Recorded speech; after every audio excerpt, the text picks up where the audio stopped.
आज हम एक कमाल की कहानी की पड़ताल करने वाले हैं।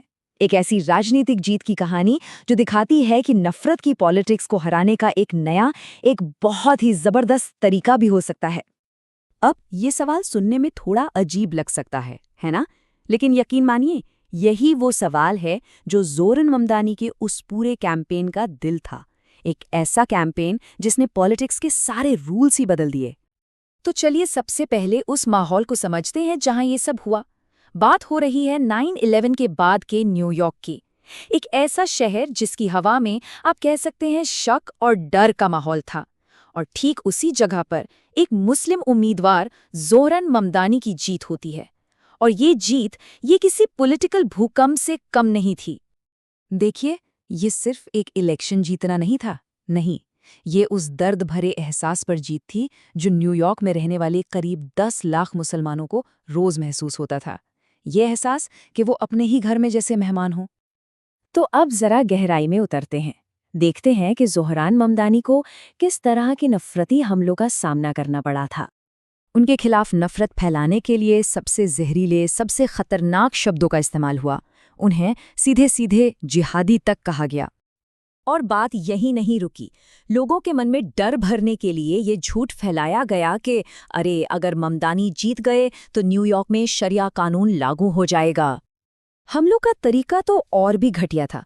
उनकी तस्वीरों को एडिट करके, मतलब उनके चेहरे को डरावना बनाकर फैलाया गया। और हद तो तब हो गई जब उन्हें 9/11 के आतंकी हमलों से जोड़ने की कोशिश हुई। सोचिए, मकसद साफ था, लोगों के मन में नफरत और डर पैदा करना।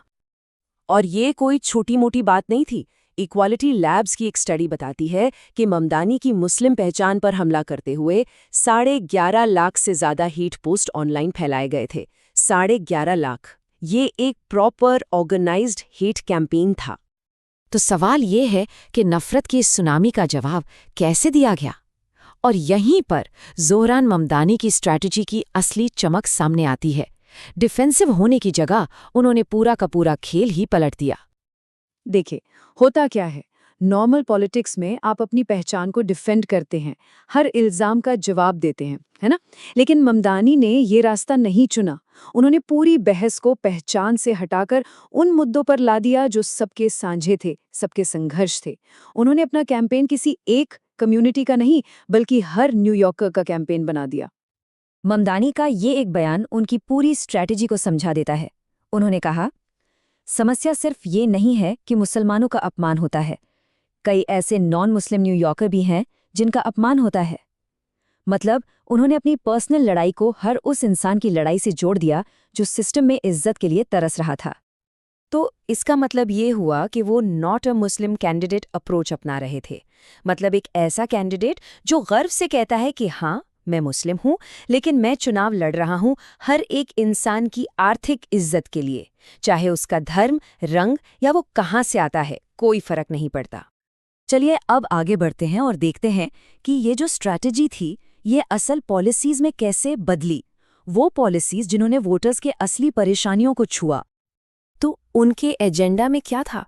ऐसी चीजें जो सीधे सीधे लोगों की जिंदगी पर असर डालती थीं, जैसे बसों का सफ़र फ्री कर दो, घर का किराया बढ़ने से रोको, राशन सस्ता करो और बच्चों की देखभाल फ्री करो। ये सिर्फ चुनावी वादे नहीं लग रहे थे, ये लोगों की रोज की मुश्किलों का हल लग रहे थे। अब जरा इस नंबर पे गौर कीजिए, 13 लाख।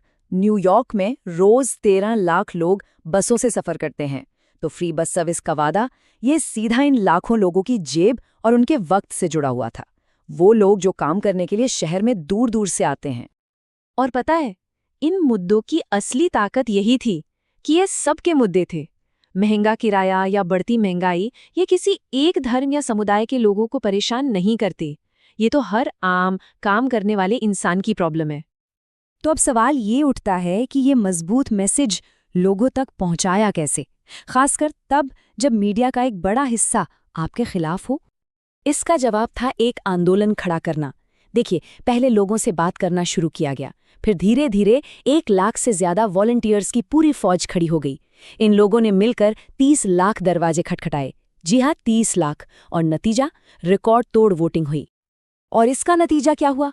50 सालों में सबसे ज्यादा वोटिंग हुई। और ये ताकत कॉर्पोरेट मीडिया से नहीं बल्कि आम लोगों से आई थी, वही लोग जो दरवाजे दरवाजे गए थे। तो चलिए अब इस पूरी कहानी से जो सबसे बड़ा सबक मिलता है उस पर आते हैं। एक ऐसा सबक जो सिर्फ न्यूयॉर्क के लिए नहीं बल्कि हम सब के लिए बहुत जरूरी है। ज़ोहरान ममदानी खुद कहते हैं कि जो अमीर और ताकतवर लोग हैं वो चाहते हैं कि आम लोग आपस में लड़ते रहें। क्यों? ताकि हम सब असली मुद्दों से भटके रहें और उस टूटे हुए सिस्टम को बदलने का काम कभी न कर पाएं जो उन्हें फायदा पहुंचाता है।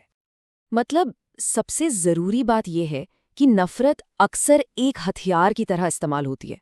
ताकतवर लोग इसका इस्तेमाल करते हैं ताकि हमारा ध्यान असली लूट से, असली इकोनॉमिक प्रॉब्लम से हट जाए। और इसका सबसे ताकतवर तोड़, सबसे असरदार इलाज क्या है?